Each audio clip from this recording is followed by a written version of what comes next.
Bucks, go Bucks. Go Bucks, go Bucks. First and goal, we gotta tough it out. Get in the end zone and call a hot route. O-line a beast, might win the streak and have Humphreys run right underneath. You know it's Bucks ball, we got the hardest D. Bring the pressure to the QB, you know it's routine. We got hard grease. Welcome to Tampa, welcome to Tampa. Go Bucks, go Bucks.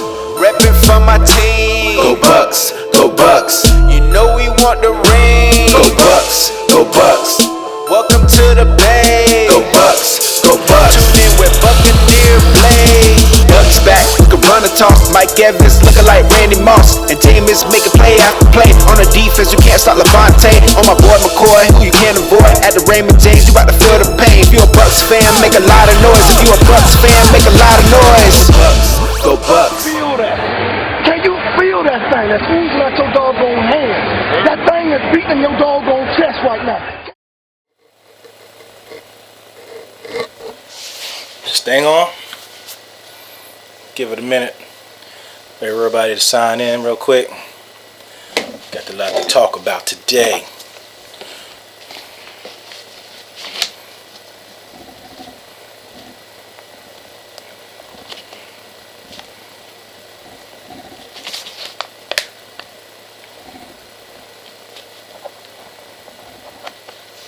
What up, TC? What's going on, brother?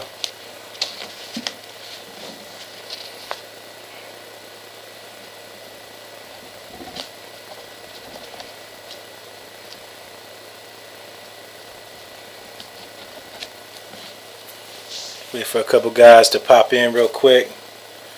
Superhero Landing, yeah, that's right. Welcome Ricky, welcome Andrew, welcome Cleary, welcome Caitlin. What's up, Joey? Joe Bug, Daniel Falls. Sorry for the lateness, guys. Been messing with this this pretty dope thing. What's up there, Ace? Messing with this Game Pass with all these different camera angles and stuff on there. You guys are gonna see it because I'm gonna make it available for you guys to see with the coach's camera angle. Y'all gonna find this dope. I'm gonna look like a real nerd when I pop this up here. Because I can go into depth now with the breaking points and all that stuff. So let's get rolling. Alright, welcome to the show, everybody. Live stream again with Bucnblakesports with your host, Buccaneer Blake himself. So now let's get to the nitty gritty here. Bucks win Monday night 17-14 in a I guess you want to call it a nail biter. A nail biter, I guess. So a game that we should have won more comfortably, but what can I say? Buccaneers never win anything comfortably. Where I'm not at the edge of my seat watching a game, even when a game that should be a blowout. Those that don't know me saw me on. Oh snap! oh, everybody there. Oh, hang in there. There we go. I said, everybody who know me, I said this was a game that we had to win. I think because the stats show that teams that are 1-4 don't make the playoffs. 8 times a team has made the playoffs after starting 1-4. So I pretty much said that we couldn't win this game against Derek Anderson again. His 2 wins in the past years that he's been on Carolina has been against us, and those two years we finished off terribly. We gotta win games that we're supposed to win. I mean, I'm kind of harsh sometimes when people, getting excited and stuff. But as I told you before, I put this team at an expectation now than I've had it at before. My motto is always just one game at a time. But now that you've found your franchise quarterback, I told you my attitude has changed now. It's consistency and winning games you're supposed to win. I'm not going to get excited about games you're supposed to win. Had Cam Newton been in this game, I'd have been a little more excited. You had Derek Anderson, and you've been playing fairly well with the receivers that we have, which, again, it's just like, yeah, and these receivers, man, in the draft, we need help badly coming up. Got to get this man some help. And then with the injuries on top of it, we're running out of avenues for Jameis Winston to go to. Winston was reminding me what these interceptions. If you guys remember last year at Florida State, he was throwing an excessive amount of interceptions at Florida State. And what was he doing? He kept forcing balls to Rashad Green because remember Devin Cook was hurt. I think Devin Cook was either a sophomore or freshman at the time, and he didn't have much to rely on. Didn't have any other receivers either. Calvin Benjamin had left for the draft the year prior, but I think he's trying to force the ball to Evans in situations all the time, coming reliant too much on it, and the defenses are adjusting to that. That's why I told you that Denver game, he should have been checking down the whole time. He's done a little bit better this game, checking it down, which was good, and letting the backs earn the paycheck. Thank you, Jacquez Rogers, on the 30 carries and the 100 yards rushing. You did your thing there, little homie. You deserve that ice bath and that week off. That's it. Cheers to you, buddy. But welcome to the show, Max. TC and you guys, I'm going to get to your... Put your questions in there. I'm going to get to it at the end. So as we're going, go ahead and comment or say whatever condescending remarks you want to, because I know Dan and TC are good for them. But put whatever you want to put in there, and I'm going to get to it at the end. I'm going to address each one as they are in order. So let's get to a 17-14 win. Robert Aguayo found his swagger at the end of the game. He kicked the game winner, I guess the one that we needed. We missed the 2 field goals. I think a lot of it has to do with that field, but at the end of the day, you still have to make field goals in situations that we had to. It shouldn't have been that close at the end. But like I said before, what's a Buccaneer game without us biting our nails all the way to the end and having something crazy happen at the end, hitting the game winner and the guy we didn't believe in. Each team was intricate. Each team's had 20 first downs apiece. 4 turnovers were we created 4 turnovers from Carolina. Derek Carr fumbled, 2 interceptions. And a muff punt, which is good. I've always said that before on punts, if the guys blocking aren't paying attention, push them into the guy fielding the ball, because that's not a penalty. I did that when I play. I hope the coaches teach them that too. As you know me, I get over any way I can in a football game. The 4 turnovers, what I'm saying about what Dirk Cutter's not really trusting, Jameis Winston. Now, if we created 4 turnovers in the game, we'd have got blown out. And that's what happened in the Denver game and the Cardinals game. Everybody was creating points off of turnovers. We need to follow suit. We need to start scoring points off of turnovers, whether they're 3s, whether they're 7s. I believe the 2 field goals we missed, I think we were off turnovers, I believe. No, one might have been off turnover and one might have been off of a regular drive. But you got to turn 3s into 7s, especially teams with adequate or superior offenses, so you can match in those games. So I thought that was important that we got the 4 turnovers, but you need to turn those into points, and we won't be in these close games coming here at the end or whatever. Robert Aguayo got the clutch player of the game. Hit in the final field goal at the end of the game. Jacquez Rogers, is going to be awarded ground pound player of the week, 30 carries, 100 yards. But what I saw a lot in this game that was disturbing, I don't know. I think it was play calling and lack of confidence, and between Jameis Winston and Dirk Cutter. As I told you before, Dirk Cutter wanted to take a few shots at Lovie Smith, being how Lovie was a little conservative and he would have forced the ball downfield. I think Winston was a product of your doing. You wanted that, and now he's playing aggressive, and you're lashing at him for it because he's trying to play aggressive. He does take chances, yes, but you got to also, it's 2 parts in it. He does need to take what's given, throw it away, try to do better next series. As there are situations, like I said, I'm going to show you guys on this Game Pass the stuff that you can't see and the stuff I'm talking about, and it'll be rolling up on the side here as it always is. These downfield passes when you're buying time, so they can't see who's open. You guys can't see what he sees, but I'm able to see that now when the coaches can. And this receiver position has to get upgraded. The running back, we got running backs, they're just injured. It's just each week I'm seeing things that we need to work on, and whether it's in the draft or whether it's things that the coaches and the players need to work out together, because sometimes our team doesn't seem in sync, and it starts with the head top with the coaches and Jameis Winston, where he almost threw that pick at the end of the game trying to force it to Mike Evans, It was a cover 2, and the corner rode him, and the safety came over and he played for the SWAT instead of playing for the pick. It should have been a pick, going back the other way with Carolina, but whatever it was, that's what happened. There wasn't too many ridiculous penalties. I said earlier, for the guys I was chatting with during the game, Damar Dotson took that one hold. We made it 1st and 20. Then I think we got a couple runs and got up to a 3rd and 1. They took 2 back-to-back penalties, which turned it into a 3rd and 11. The hold was good hold. I say, had he not hold him, Jameis Winston would have been strip sacked. Carolina would have had the ball. If you remember, I'll show you. You'll see most of it. I saw the O-line, fairly do what they needed to do, except, when it's blitzes. They kept trying to send this corner blitz off the edge that wasn't getting picked up, and it led to a lot of errant throws. And I think teams are starting to pick up that Jameis Winston really struggles in the pressure situations. There's a lot of, like I told you before, our guys, oh my goodness. Sorry about that. That's the way I got this set up. And I bumped the table getting so damn excited talking about football. We ain't getting separation in situation. Yeah, two crucial 3rd down penalties. One in the red zone and that one in that situation that I'm talking about.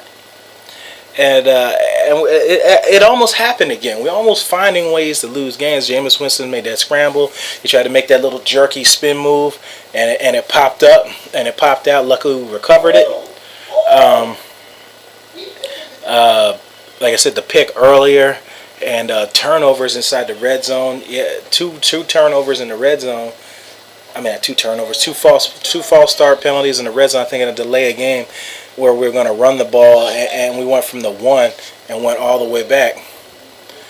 So I think we got to fix that stuff, because we are shooting ourselves in the foot over and over and over, and it's just kind of getting redundant now.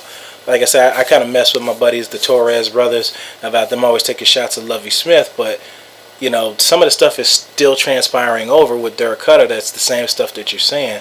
Lack of discipline. Oh, I forgot about hitting the punter on that 3rd down. I think they scored off of that drive. I think he would have blocked it had you went all in. If you're going to hit the punter, go all in. Dive for it. I think he would have blocked it had he went all in for the kick. I think in his head, he gave up on it, because at that, you have to meet him at the spot. It's an angle in front of the punter. You don't aim at the punter, you aim in front of the punter, and that's where you got to hit.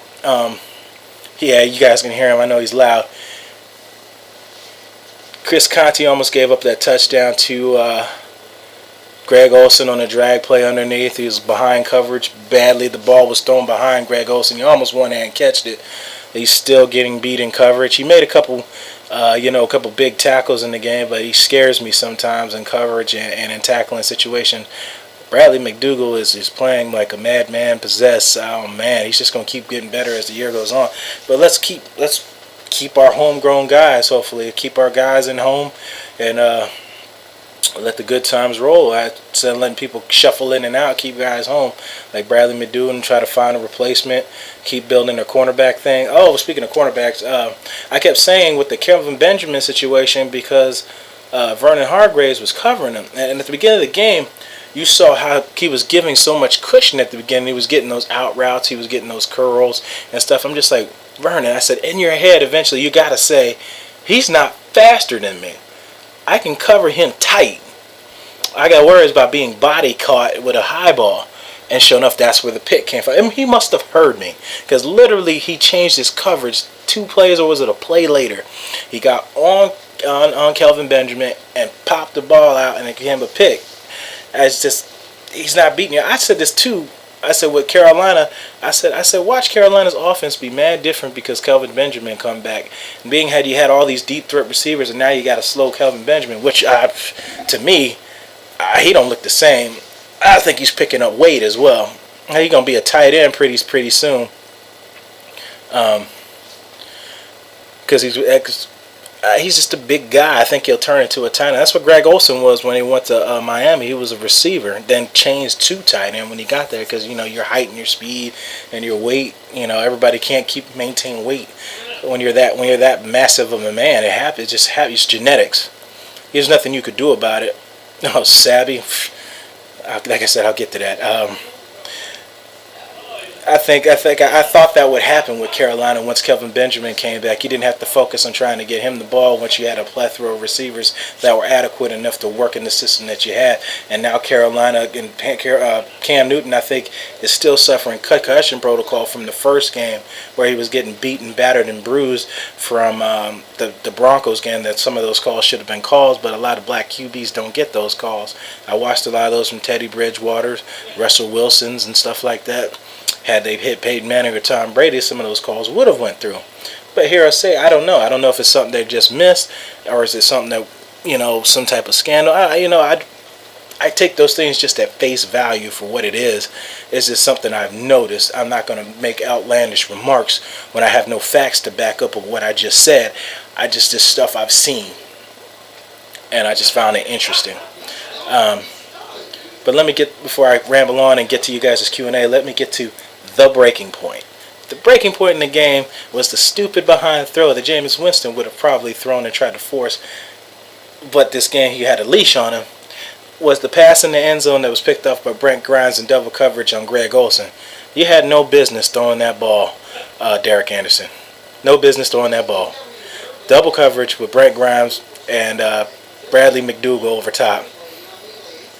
Thank you, though. It was picked off in the end zone. I think we went down and converged that into points.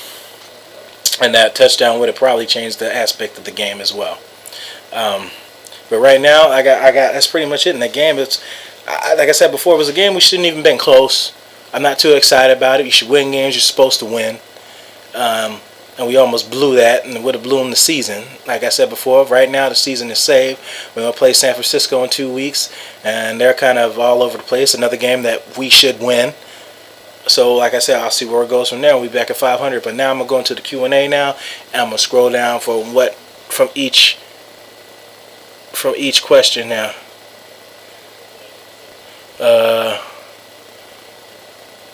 Joe, what's up? Yes, Andrew, I took your advice. What up, TC? Yes, it was a team win. Defense held their own again. Offense has to. Daniel Falls. The offense has to consistently move the ball, stop putting the defense back on the field when it's third and three and outs, and the defense kind of suffers from being on the field so long, back-to-back drives, and they can't, make tackles. That's where broken tackles happen and stuff like that. Welcome to the show, Max. What's up, Zach? Monique, the real Moore. Offense should have scored a touchdown. Andrew Deason from Tampa, Florida. Offense should have scored a touchdown on at least one of the Carolina turnovers in their territory. Shouldn't have even come down to Arrayo missing those field goals. Absolutely. Shouldn't have been close. Shouldn't even been in that situation. Shouldn't even been nowhere close to that. Like I said before, shouldn't have been as close as it was. It should have been at least been a double-digit victory. I agree 100%.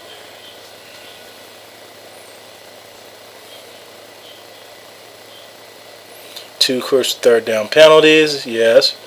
Two false starts on two different third and ones. Yes, that's right, more there was. And one of those were in the goal line. That's what happened. That was absurd. You can't keep shooting yourself in the foot.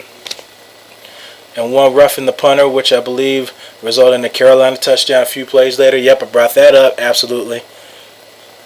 What's up, Cassidy? Budsworth. Joe Cleary, the play at the end where we tackled the wide receiver inbounds with 28 seconds left, messed us up. The ref called him out of bounds, and then they gave the Bucs 12 seconds back on the clock. Only had one timeout and was put out of bounds. Oh, you're talking about the Vincent Jackson where they said he was out when his knee was actually inbound. Yeah, they put the time on and kind of paused the clock. Yeah, that was kind of crazy there, Joe. You're right.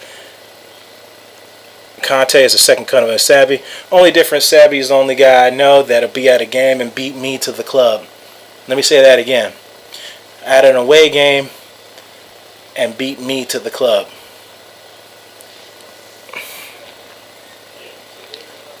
Joseph Cleary, I said that too. Cam been fucked up since the first game. He's been taking almost 300 hits or more. And then the second most hits to Russell Wilson. See, the two differences is Seattle chose to neglect their offensive line to pamper their defense. I said Carolina they kind of invested in their O-line. It just hasn't worked out. They've made moves in there and tried to move guys around. Cam chooses to take hits. That's the only difference in the two.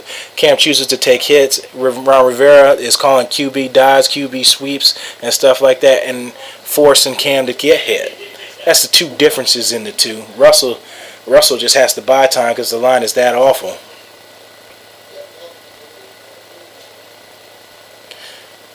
They obviously ain't watched the Super Bowl 2 years ago, and when the Seahawks did the same and lost a big game when they threw an INT in the end zone. They obviously ain't watched the Super Bowl and the Seahawks. Oh, you're talking about instead of handing off to the Marshawn Lynch, instead of throwing the slant to Ricardo Lockett, I believe. That was my cousin talks about that all the time. Why throw the ball instead of giving it to a guy that's drove you down the field the whole way? I agree. Just do what you do best. Just run the ball instead of trying to get cute and throw passes, and at the end you end up tricking yourself and turning the ball over. But that's it with all the questions. There wasn't really much to this game. It was pretty ugly, boring game. A win that we needed to win, a win that Carolina needed to win, puts them in the last place, gives us 2-0 in the division. I'm happy to have it. We need to win more games and more honorable fashion, and I'm going to leave it at that. And we'll end this how we always do. You're the master of everything you do with your life. What you do with it is entirely up to you. Y'all be safe and God bless. Oh, sorry, Joe. Yeah, when he was the first and goal on the 2-yard line, at least try one more time. Yep. If it ain't broke, don't fix it. Y'all be safe. God bless. Y'all that got affected in the hurricanes in the Carolinas, my hometown, Fayetteville. You guys be safe out there. Help each other. That's the only way we get anywhere in this world, is stop being against each other and help each other out. Y'all be safe, guys. God bless.